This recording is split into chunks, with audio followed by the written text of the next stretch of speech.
بسم الله اللهم صل على محمد. بسم الله الرحمن الرحيم. نحمده ونصلي ونسلم على رسوله الكريم. أما بعد، عن ابن عباس رضي الله تعالى عنهما قال قال رسول الله صلى الله عليه وسلم: إن الله تجاوز عن أمتي الخطأ والنسيان وما استكرهوا عليه، او كما قال علیہ الصلاۃ والسلام. حضرت ابن عباس رضی اللہ تعالی عنہما سے مروی ہے کہ رسول اللہ صلی اللہ علیہ وسلم نے یہ ارشاد فرمایا کہ بے شک اللہ نے میری امت سے درگزر کیا ہے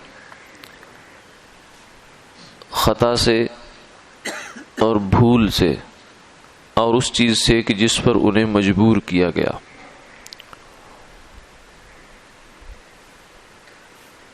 اس حدیث مبارکہ میں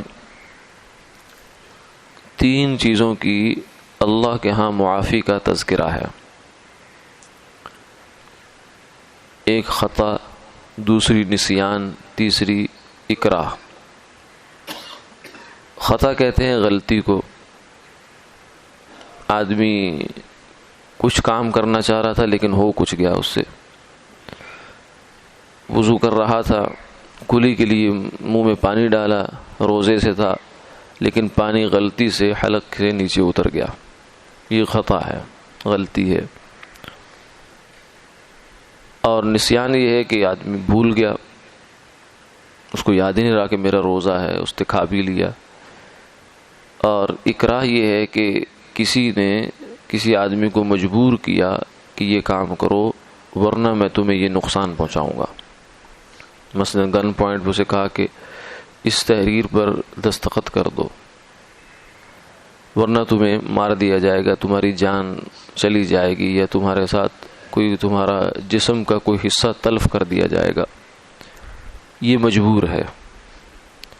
مجبوری کا مطلب یہ ہوتا ہے. تو ان تینوں حالتوں میں جو کام انسان کرتا ہے اس کی اللہ کے ہاں معافی ہے. یہ فرمایا کہ اللہ نے اس سے تجاوز کیا، یعنی درگزر کیا. یعنی قیامت والے دن اس آدمی کو ان تینوں کاموں کے کرنے کا گناہ نہیں ہوگا. اس کا گناہ اس کے نامہ اعمال میں نہیں لکھا جائے گا. یہ امت محمدیہ صلی اللہ علیہ وسلم کے ساتھ ایک خصوصی معاملہ اللہ نے فرمایا. لیکن اس حدیث میں یہ ذہن میں رکھنا چاہیے کہ دنیا کے معاملات، کیونکہ دو طرح کے مسئلہ ہے. کوئی بھی ہم جو کام کرتے ہیں اس میں ایک تو دنیا کا کوئی حکم وابستہ ہوتا ہے، دوسرا آخرت کا اجر اور گناہ اس سے جڑا ہوتا ہے.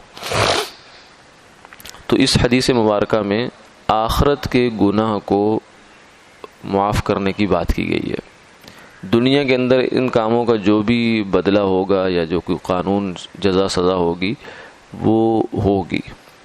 یعنی اگر ایک آدمی نے غلطی سے کسی کا نقصان کر دیا، مثلا غلطی سے اس سے فائر ہو گیا جس سے بندہ مر گیا، تو اس صورت میں اگرچہ اس سے قصاص نہیں لیا جائے گا لیکن اس کے اوپر دیت آئے گی.